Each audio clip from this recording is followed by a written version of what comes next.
បាទសួស្តីបងប្អូនបាទថ្ងៃនេះគឺជាថ្ងៃទី6ក្នុងដំណើរកម្សាន្តតាម cruise ពីទីក្រុងហូជីមិញមកកាន់ទីក្រុងភ្នំពេញបងប្អូនបាទឥឡូវនេះព្រឹកថ្ងៃទី6ពួកខ្ញុំចេញដំណើរពីកប៉ាល់ដែលចតនៅទីក្រុងចៅដុកបាទនៅព្រំប្រទល់ខ្មែរជាមួយនឹងប្រទេសវៀតណាមបងប្អូនហើយយើងនឹងធ្វើដំណើរទៅកាន់ទីតាំងមួយទៀតមុននឹងចេញកប៉ាល់មកប្រទេសខ្មែរបាទហើយទីតាំងដែលយើងនឹងទៅមើល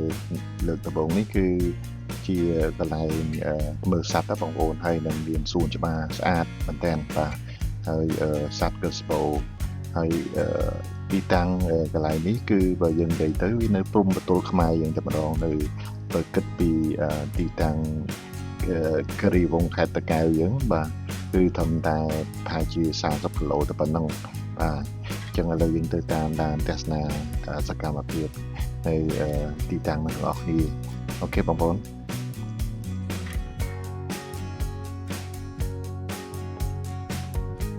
បាទបន្ទាប់ពីយើងជិះឡានប្រហែលជាកន្លះម៉ោងបងប្អូនពីផែចៅដុកមកដល់ទីតាំងហើយបងប្អូនហើយនេះជាខ្លោងទ្វារចូលទៅលើសួនហើយកន្លែងនេះយើងឲ្យឈ្មោះថាត្រាស៊ូហ្នឹងគឺជាឈ្មោះព្រៃឡើងតំបន់ហ្នឹងណាបងប្អូនបាទអញ្ចឹងនេះខ្លោងទ្វារចូលដំបូងមុនទៅមើលសត្វគេឲ្យយើងមកមើលផ្កាសិនបងប្អូនបាញ់នេះកន្លែងផ្កាសួនផ្កាគេទេបងប្អូនសួនផ្កាធំមែនតើហើយ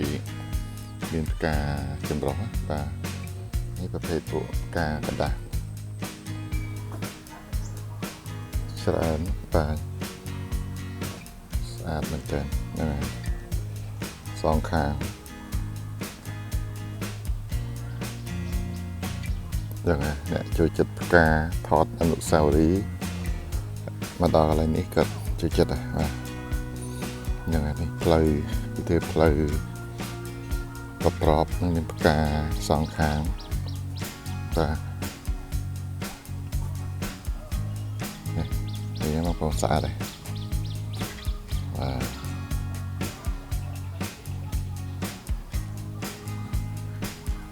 ហើយចំការនេះវាដាំឃ្លោកបាទហើយមានត្រូវមានអីហើយនៅមុខមានស្រះបាទស្រះត្រីត្រីក្រហមបាទត្រីខ້ອຍ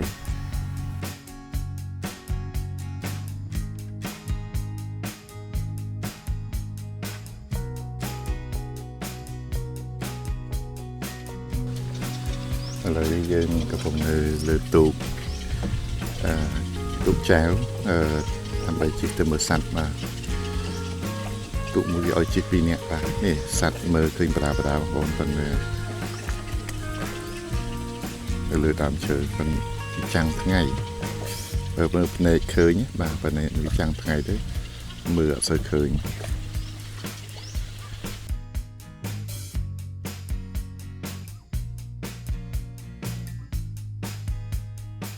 នេះបាទសូមមើលវាទៅពលឺនេះកុកបងប្អូនកុកច្រើនអូនេះដូចល្អជាងបឹងពីរៀងហ្នឹងវានៅចិត្តបាទវានៅចិត្តស្រួលមើលបាទអត់ឆ្ងាយទេនេះបាទនៅចិត្តបាទចិត្តហើយជា10-15 ម៉ែត្រពីយើងអូនៅនោះច្រើនសព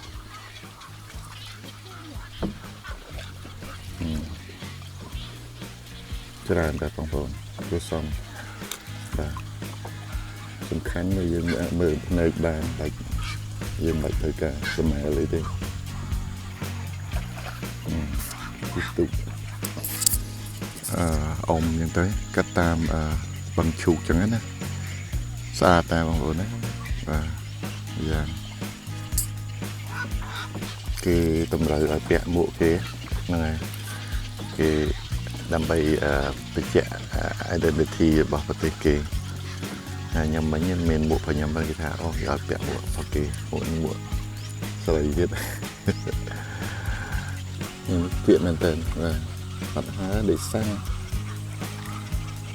នោះតាមនោះសិតសัตว์ ก็ประกบทางเลยนี่ก็สบู่นะเนี่ย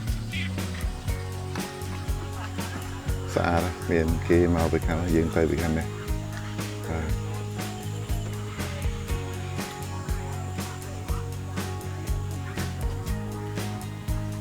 รถเบิกนะ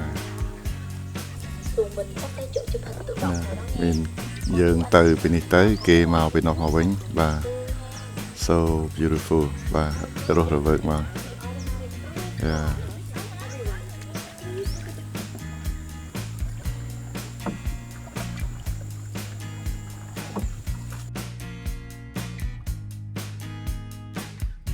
ព្រៃនេះនៅព្រៃដែលយើងកំពុងតែមើលសត្វហ្នឹងគឺនៅជាប់ព្រំដែនខេត្តតាកែវយើងស្រុកគិរីវង្សបាទស្រុកគិរីវង្សខេត្តតាកែវព្រំច្រកហ្នឹងបាទចឹងនៅចិត្តខ្មែរយើងមែនតើបាទគេនៅរក្សានេះបានល្អធម្មជាតិគេមានសត្វមានព្រៃអីចេះដើម្បីមានភ្ញៀវជិះទូទស្សនាកម្សាន្តចឹងយ៉ាងហ្នឹងស្អាតបាទធម្មជាតិឥ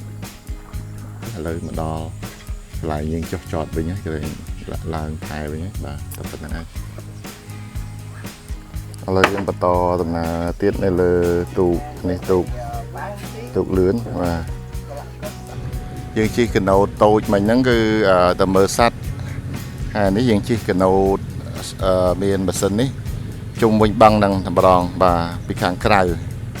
ជិះជុំវិញបងជុំវិញបឹងណាបាទ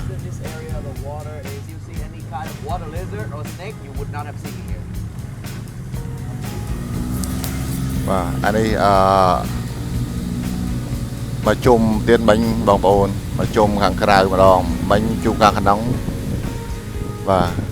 ទេសភាពនេះអេមគេដូចព្រៃ Amazon បងប្អូន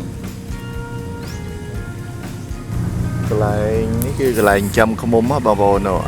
ខាងលើបកហ្នឹងសម្រាប់គេធ្វើផ្លិតឃ្មុំនៅក្នុងហ្នឹងបាទហើយគេចាំឃ្មុំជុំវិញហ្នឹង